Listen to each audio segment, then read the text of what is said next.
Ka National People's Party NPP kalapan krek bantau ya ka Executive Committee EC Batamai ha Jainta Hills Autonomous District Council JHADC hadian bakalayo ya ka jingkershan bakenjo syaka khat prangut ki MDC.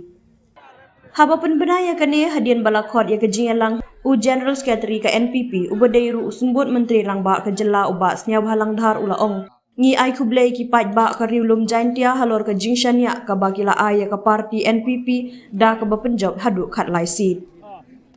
U pentip ru ba ka jingklan jong ka NPP kelaki usya ka khat sangut da ka jingwan peniaso jong ka kertong Klemseng narmbai kliriat konstituensi ka kong Violet Lingdo syaka parti.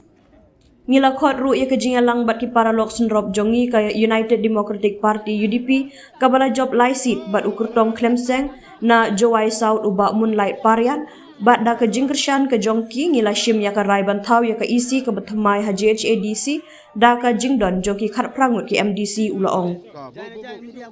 Uba snya bhalang upentip ru ba kejingalang ka rai bantung biang ya u ma thombor shiwat kum u Chief Executive Member CEM jong ka JHADC. Halor ke jingbom la le bahajong ka parti ha KHADC udhar ulaong. Nilayo tang South Seat na Khasi Hills ngin sayit benyak banlap ya ka daw halor kane. Haba kentai ya ke jingkeno ka VPP halor ke jingpendon kambor hapo rilum jaintia. Une unong yalam ka NPP ulaong. Kilayo khat new seat ha Khasi Hills hato kata kamut namar bakila pendon kam da kabor. Kumta kam judon kabakum kata ha ka politics. Kipaj ba kiyo ban pendon kam yala ki jong ki hok da ka jingkemen. Nalor kata ulaong ru ka VPP kalala banjob tang kanyo na ki arpu khandai seat ki constituency harulum Khasi. Ka jingyo jingkershan kalahiar shibun habayanu jor bat ka election MP kabala dep ha ka bakila job na baro ki arpu khandai ki constituency hapo Khasi Hills. Kumtaru tang hapo kapra lane khandai benai kilala banjob sa tang kanyo na ki arpu khandai teliki seat. Ha kajuk kapor uni unong yalam ka NPP upentip ru ba ka jingalang jong ka MDA kan long lasai ka singi arpsan tarik rempang banyak keren ha ka bayadai berkene ka election ADC. Kaban ko nga ay kublay gi pay ba do gri jantia ka jit yak NPP party ju hado khalai tilisit tingla ino banong kumakani pong na jodo khalai ka burong bakra apan pam sango ay kublay gi watar jumi kudang bo yang ga trust and confidence ka party NPP jumi te kumjoro nani khainlang hi ke UDP gi lai mut kawai di kaya independent ko wailat si benta kum kila support di MD government juga wa ka kenya te menta kaming anu jinga lang ni jinga kan jingdon lang ni jungi barok di MDC tmai jungi bat ki MDC jonga UDP kentuk bat ko wailat ki independent tingla don kan yo badi mamulai tingla don kat prang ki support dia isi patmai jungi te sekawai ruka pamla pi menta ko wailat hi kala arung sedon cakap parti NP nega kalangi la yo kat samut mentah kabet iso tulang barok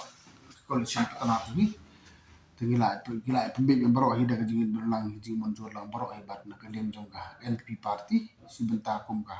parti joni ngila ya jedio ma tombor suat ban continue kongsi ya rangkat bat ke jingin lang bat ke UDP ru kajuk ngila monjor lang kumka koalisi petana barok bat ma tombor umleki kumu suyan batamaju bala continue light time mentah kanti. Aduh mentang ni don kat perangut kata lah syale sin sepik andai kat kumba pau result ning yo tak sab suti ganin hapus martet anin katukan sini la barang bin gai gadau pemihir sumut lah this council Shillong yo khanyo beki thombor munda ya lengi hati hills ni job khalai sit takaba thombor takamut ki job khanyo ki thombor ni job na kata ka politis kam don muta pay back enjoy the right jeni ka pe ya barok kumju kam ni usilen don ding mai ero pede men tip tang kawai negi art kunda ka dun si po khasil haga MP ni lim barok mutas kito tang khanyo ta mun ga improve from 29 they are only 17 they are reducing drastically the haro fra ni la ban degul barok na mutip tanpa pra kandai menai negara kandai la job sta khanyo katang hab sum ni discuss lang bagi coalition partner ni kam tam PMD imat kini song lesha in take a collective decision in le no